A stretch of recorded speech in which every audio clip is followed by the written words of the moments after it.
Class 7 NCERT Chapter 11 Question 6 What are stomata? Give two functions of stomata.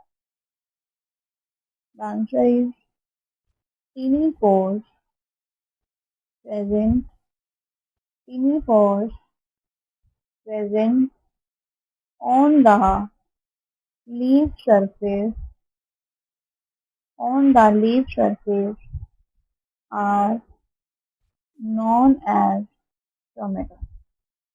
The functions of stomata is help in exchange of gases.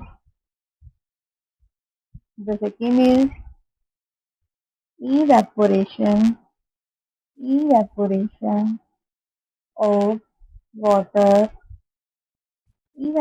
of water. So leaves